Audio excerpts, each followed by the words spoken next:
জাপানিরা সাধারণত তাদের বাড়ির বাহিরের অংশটাকে সৌন্দর্যমণ্ডিত করার জন্য তারা অনেক টাকা পয়সা খরচ করে এবং জায়গা থাকলে অনেক গাছপালা লাগায়।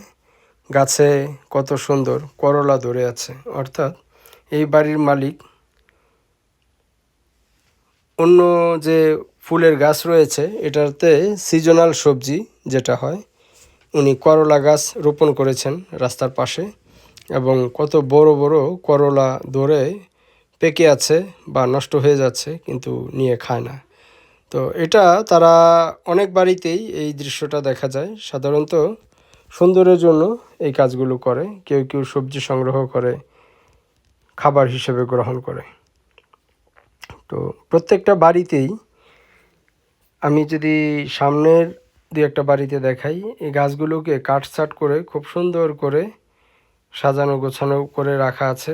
এই যে কৃত্রিম পাখি, অর্থাৎ প্লাস্টিক বা ছোবড়া দিয়ে বানানো, দেখলে কেউ মনে হবে যে সত্যিকার অর্থেই হয়তো পাখি বসে আছে, কিন্তু না, এগুলো কৃত্রিম পাখি এখানে বসানো আছে গাছের উপরে সৌন্দর্যের অংশ হিসেবে। গাছটা প্রাকৃতিক কিন্তু পাখিটা কৃত্রিম। এই যে এখানে কিছু অংশ দিয়ে ঝর্ণার মতো করে, ফোয়ারার মতো করে পানি দেওয়া আছে, পাথর কাটা, এটার ভিতরে আবার ছোট ছোট পোকার মতো রাখা আছে।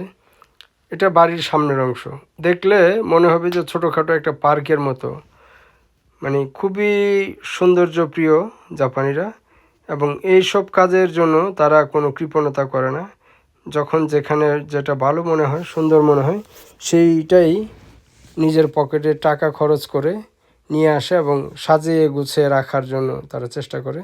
এটা আরেকটা বাড়ি, ওই বাড়িটার পাশেই। এখানে পুরোনো দিনের রেলের একটু রেপ্লিকা, এটা আমি একটু দেখলাম খুব লক্ষ্য করে। এটা স্টিলের তৈরি, স্টিল বা এই যে ঢালাই লোহা, যেটা আর কি, ঢালাই লোহা দিয়ে একেবারে অরিজিনাল রেলের মতো করেই তৈরি। এটা একটা জাহাজের অংশ, রেলের অংশ। তো ছোট্ট করে সুন্দর করে সাজানো গোছানো, এর মধ্যে কিছু ফুলের টব, ফুল গাছ, কিছু দিয়ে একটা সবজির গাছ। জায়গা যদিও ছোট, একেবারেই ছোট, অল্প একটু জায়গা। আবার এর মধ্যে দিয়ে একটা বিড়ালও পালা হয়, বিড়াল, কুকুর ইত্যাদি ইত্যাদি।